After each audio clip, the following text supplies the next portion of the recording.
Regresamos a Iota 1.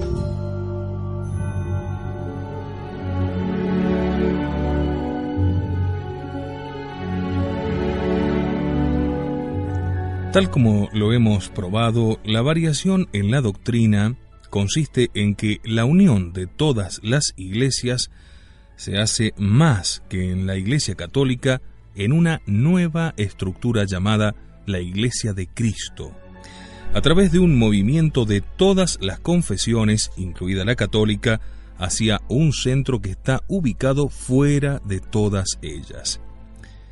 Claro está que la variación del concepto de unidad de los cristianos da lugar necesariamente a una variación en el concepto de la misión. También las religiones no cristianas deben entrar en la unidad religiosa de la humanidad. Pero al igual que para los hermanos separados, esto ya no ocurre viniendo ellos por conversión al cristianismo, sino profundizando sus valores intrínsecos y reencontrando así esa más profunda verdad que subyace a todas las religiones. La idea está desarrollada por Jean Guiton en el Observatorio Romano del 19 de noviembre de 1979. Dice: la diversidad es un bien y nadie debe sacrificar nada. Pero es fácil oponer que hay diversidades constituidas por antítesis entre lo verdadero y lo falso, y que a veces existen en las religiones no cristianas errores que se deben sacrificar. De cualquier forma, según Jean Guiton, el catolicismo no tiene nada que aportar de específico, solo concurre para profundizar valores inmanentes a todas las experiencias religiosas. Por tanto, para un mahometano, convertirse significaría ser cada vez más mahometano, para un judío ser más judío, para un budista más budista, etc. La renuncia a convertir, es decir, a hacer obra religiosa, se ha convertido en lugar común, y el llamamiento de la Iglesia Católica se evita como un deplorable proselitismo. Tal novedad es evidente, y el decreto conciliar Ad Gentes 1 sobre las misiones la fundamenta sobre el presente orden del mundo. Si bien no se abandona la fórmula tradicional que considera las misiones como una adhesión a la fe de Cristo, la variación conduce en línea teórica a hacer superfluas las misiones. La novedad es coherente con todo el sistema de tendencial desaparición de la trascendencia específica de la religión católica. La unidad de los cristianos separados se realiza mediante un movimiento hacia el Cristo total presente en el fondo de todos los creyentes en virtud de la gracia bautismal. En algún sentido puede considerarse preservado el carácter sobrenatural de este movimiento unitivo, pero si los no cristianos son destinados a unirse a los cristianos, no por una mutación que les lleve fuera de sí mismos hasta el Cristo de la Iglesia Católica, sino por una profundización de su misma creencia, entonces parece que Cristo, principio de la ecúmene, se encuentra en el fondo de su conciencia natural, y se cae ciertamente en la negación entonces de lo sobrenatural, y en la igualación de lo natural a lo sobrenatural que es propio de la gracia.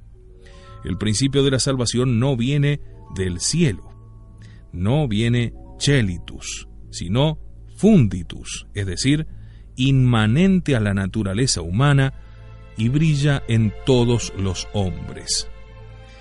Por lo tanto, en perfecta coherencia con esta idea de una teocracia o panmixis religiosa, en el Missel des Dimanches 1983 de los obispos de Francia, en la fiesta de todos los santos, se ruega textualmente, junto con los santos de todas las creencias e increencias.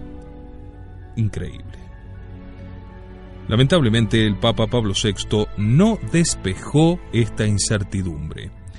En las citadas conversaciones con Jean Guiton, en la página 164 asegura: no hay más que una iglesia eje de convergencia, una sola iglesia en la que todas las iglesias deben reunirse.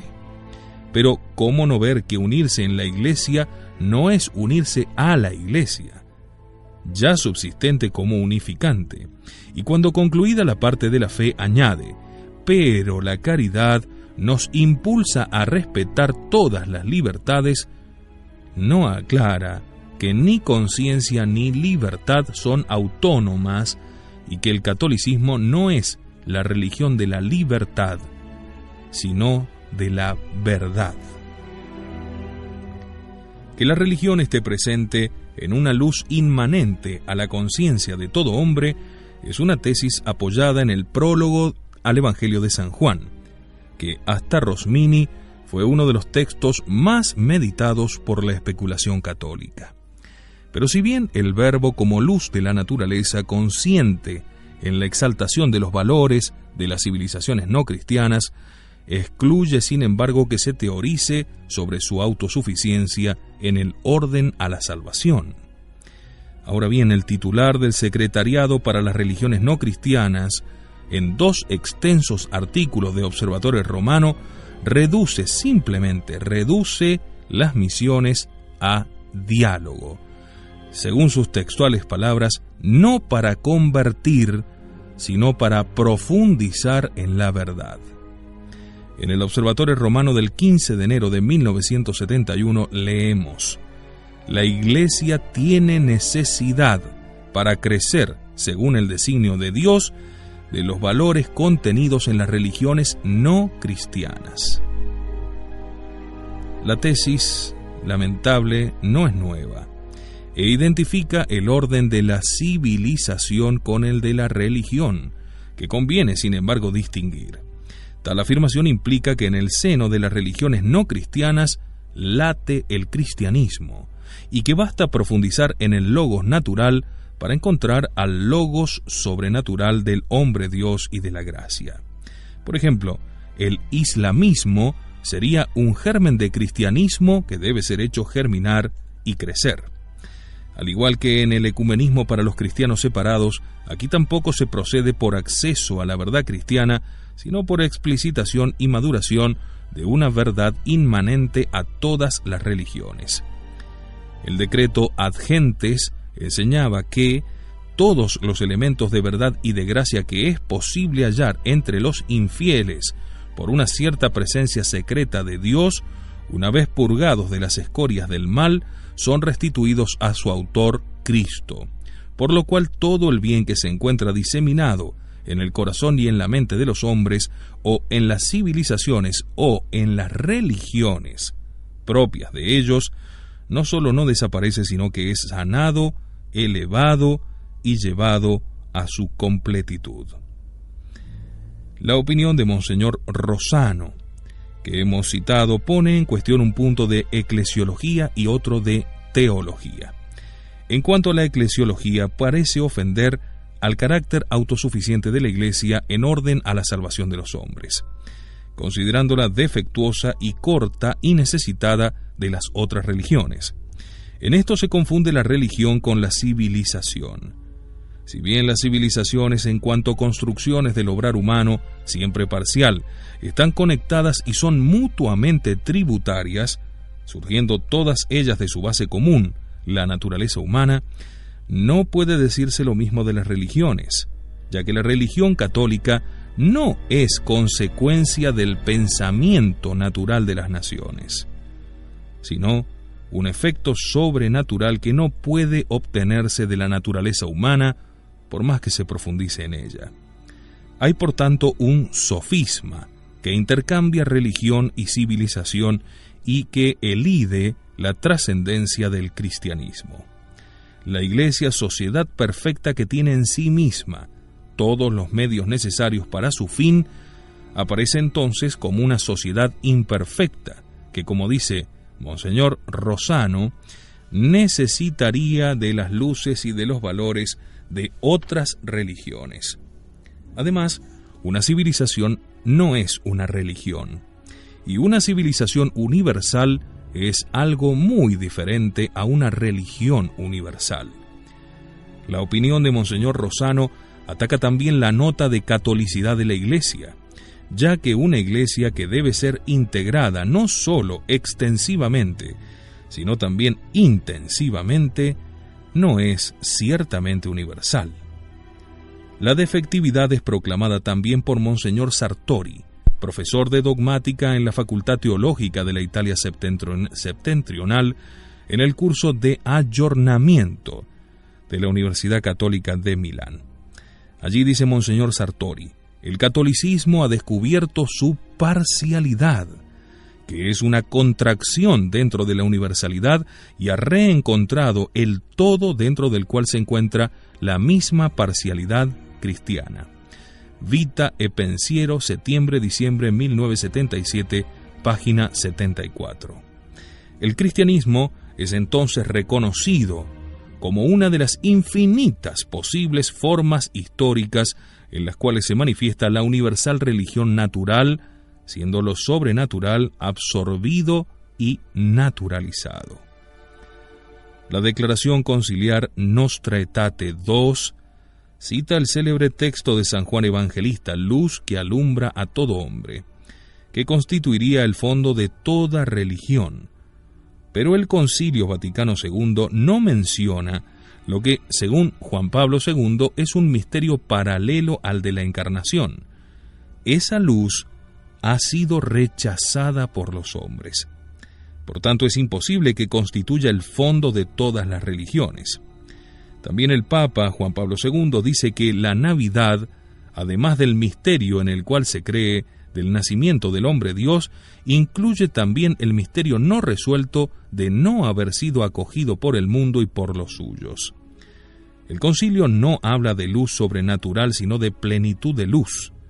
El naturalismo que caracteriza estos dos documentos, Ad Gentes y Nostra Aetate, es patente incluso en la terminología, ya que jamás aparece el vocablo sobrenatural. La descripción de las religiones no cristianas contempladas en tal perspectiva no podía no tener lo que, siendo universal e inespecífico y propio del sentido religioso del género humano, es común a islamismo y cristianismo. Por ejemplo, del islamismo el concilio señala la creencia en un Dios providente y omnipotente, y la expectativa de un juicio final, pero no dice nada acerca del rechazo de la Trinidad y de la divinidad de Cristo, es decir, las dos verdades principales del cristianismo, cuyo conocimiento se juzga necesario para la salvación. El problema oculto en este nuevo ecumenismo es la antigua cuestión de la salvación de los infieles, que atormentó a la teología desde los primeros tiempos y se confunde con el número de los predestinados, que si fuese pequeño parecería producir escándalo. El Verbo divino encarnado, Cristo, se encuentra en el principio de todos los valores de la creación, y por tanto seguir al Verbo en el orden natural o en el sobrenatural es seguir al mismo principio. Por lo cual Campanella, que puso el fundamento de toda su filosofía en Cristo como racionalidad universal, encontraba en él el motivo para las misiones. Cristo no es sectario, como los jefes de las otras naciones, sino que es la sabiduría y el verbo y la razón de Dios, y por tanto Dios, y asumió la humanidad como instrumento de nuestra renovación y redención. Y todos los hombres, siendo racionales por Cristo, razón primera, son cristianos implícitamente, y sin embargo deben reconocerlo en la religión cristiana explícitamente, única en la que se vuelve a Dios. La idea campaneliana de los infieles como cristianos implícitos es retomada por la nueva teología, que, ignorando a Campanella, ha elaborado el concepto de cristianos anónimos, estos se adherirían a Cristo por un deseo inconsciente, y gracias a tal deseo serían salvados en la vida eterna. El caso más común es el de la célebre y lamentable escuela de Karl Rahner. La principal característica que se descubre en el sistema es su tendencia pelagiana.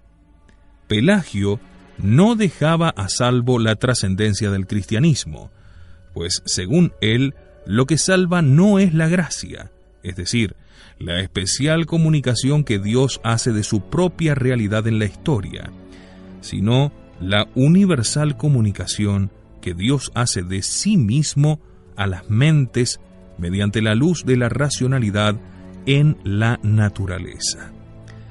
Por tanto, se confunde el orden ideal con el orden real, la institución de la idea con la presencia de lo real.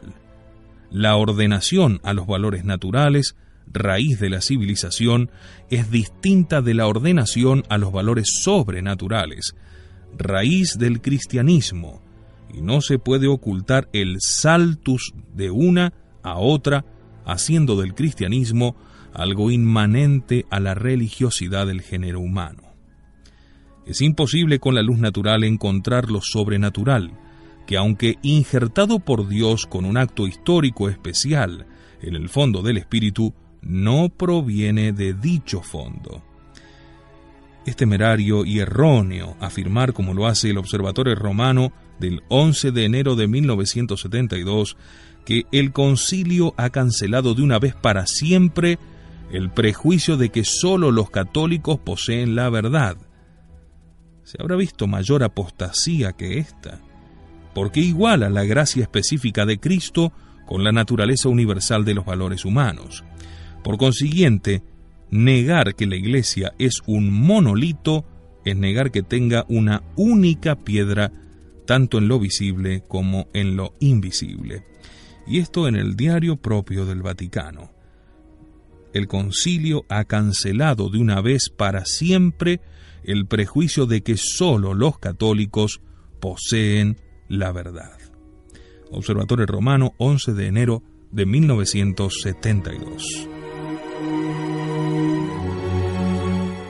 El nuevo ecumenismo destruye además las misiones.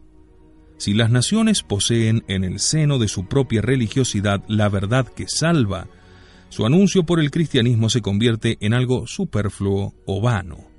Parecerá incluso que intenta sujetar a los espíritus a sí misma, en vez de a la verdad que ellos ya poseen. Por el contrario, la realidad es que no solo la Iglesia, sino ni tan siquiera Cristo predica su propia doctrina al predicar el Evangelio, como podemos leer en el Evangelio según San Juan 7:16. En el nuevo ecumenismo, el cristianismo no integra, como rectamente sostenía Gioberti, no integra a las otras religiones, sino que está integrado en ellas. Monseñor Rosano habla expresamente de perpetua problematicidad del tema cristiano, fórmula que elimina la certeza de fe y que coloca el pirronismo en pleno centro de la religión. Y es que la idea sincretista ha penetrado ampliamente en la masa.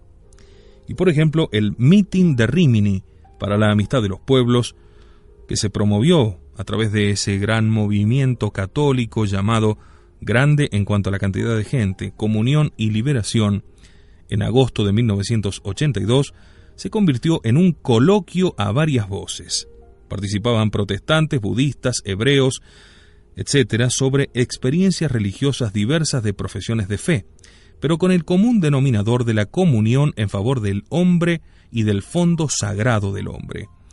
Esta comunidad era además contraria a la enseñanza que Juan Pablo II dio en esos mismos días en la homilía de San Marino, donde desarrolló el tema de que en el mundo el bien está separado del mal y se le contrapone por la voluntad del mismo Dios, y que esta contraposición surge en la conciencia del hombre, de la cual el Meeting hacía surgir la asimilación.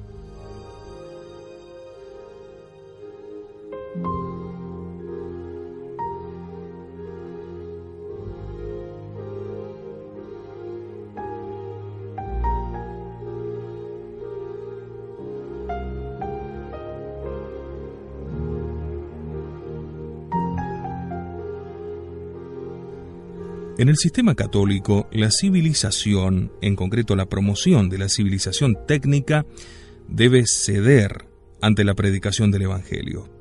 Y Pablo VI, en el Observatore Romano 25 de octubre del 71, consideró un error dar prioridad a la promoción y a la llamada liberación humana.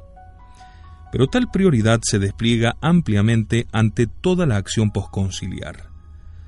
Si, como escribe, por ejemplo, en la revista Renovatio, 1971, página 229, el padre Bassetti Sani, de quien se protestó verdaderamente desde muchos lados, pero que fue protegido por el responsable de ese periódico, y dice: el Corán es un libro divinamente inspirado. Y si, como declara Monseñor Yves Plumey, más allá de las diferencias de dogma y de moral, cristianismo e islamismo predican las mismas verdades y tienden al mismo fin, como apareció en Amigos del Clero, 1964, página 414, dichos de un obispo, o si, como escribe en Observatore Romano del 28 de julio del 77, reseñando una obra de Raimundo Panikkar, el hinduismo está ya orientado hacia Cristo y de hecho ya contiene el símbolo de la realidad cristiana, entonces la acción misionera de la Iglesia no podrá ser más que como es actualmente de alfabetización, hidráulica, agronómica o sanitaria, es decir, de civilización pero no de religión. La idea de una tal misión no misionera se ha convertido en la clave del Día Mundial de las Misiones. En 1974 difundía cientos de miles de ejemplares de una octavilla que tenía este tenor. ¿Qué significa la Jornada de las Misiones?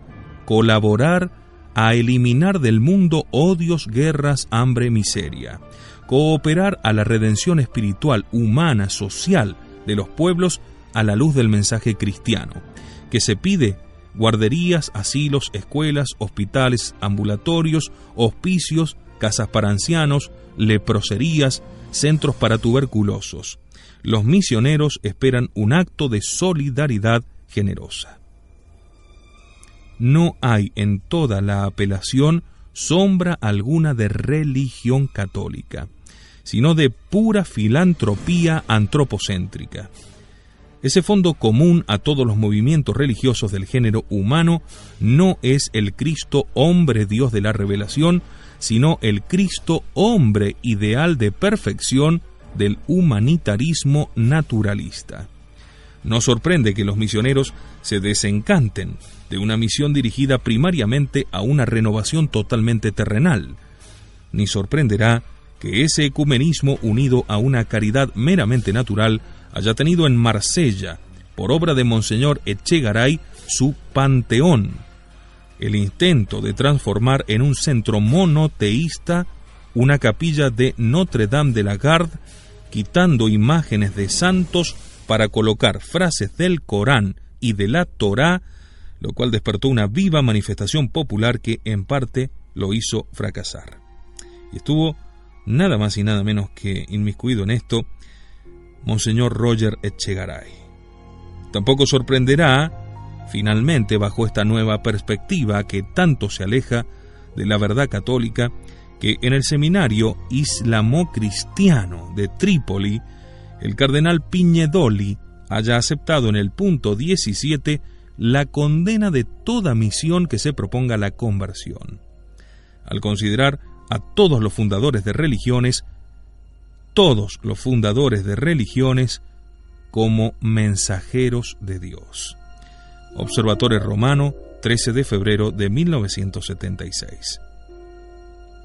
La conversión del concepto de misión en el proselitismo se ha hecho hoy común entre los católicos, que han adoptado totalmente sobre este punto la doctrina del Consejo Ecuménico de las Iglesias. Según el pastor Potter, secretario de ese consejo, en el discurso a la Asamblea Ecuménica de Vancouver en julio del 83, el fruto que ha madurado en el mundo cristiano gracias a ese movimiento es el siguiente: de la desconfianza, del rechazo, al reconocimiento mutuo de ser iglesias, del proselitismo, de una confesión apologética de la propia fe particular, se ha pasado a desalentar el proselitismo para hacer más fiel y más convincente el testimonio común de Cristo. Observatorio Romano, 28 de julio del 83, el cual no hace reserva alguna y parece reconocer que esta es también la posición de la Iglesia Católica. No sorprende que en tal circunstancia de teocracia haya sido erigido como símbolo en el campo de las reuniones un enorme tótem de una tribu india, que sale en Observatorio Romano 31 de julio del 83, que pone la noticia bajo el titular Culturas diversas convergentes en la única fe. No estamos hablando de los diarios o de los recortes de diarios o revistas del resto del mundo con particularidades anticatólicas o masónicas.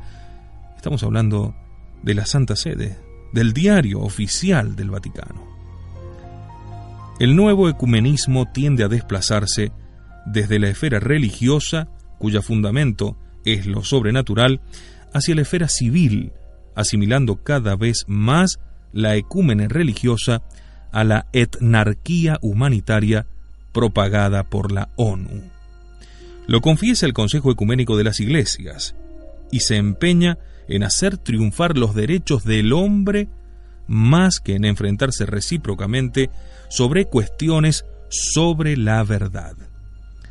El motivo del desarrollo mundano como fin de las misiones es también retomado por el cardenal Ballestrero en el Cuarto Congreso Nacional Misionero Italiano. Señala cómo el concepto de misión se ha ampliado, dice textualmente, porque las misiones se entienden hoy como promoción humana. El misionero también anuncia la fe, dice, pasando por las vías del progreso humano. Observatorio Romano, 23 de septiembre de 1982. La ecúmene ya no es la reducción de la humanidad universal a Cristo como hombre Dios, que permite la percepción de las realidades divinas, sino una completa explicación de la racionalidad, que es ciertamente una irradiación del verbo divino, pero impuris naturalibus. Esto se ve en cada paso de la civilización moderna, marcada por el carácter de la técnica y de la dominación del mundo.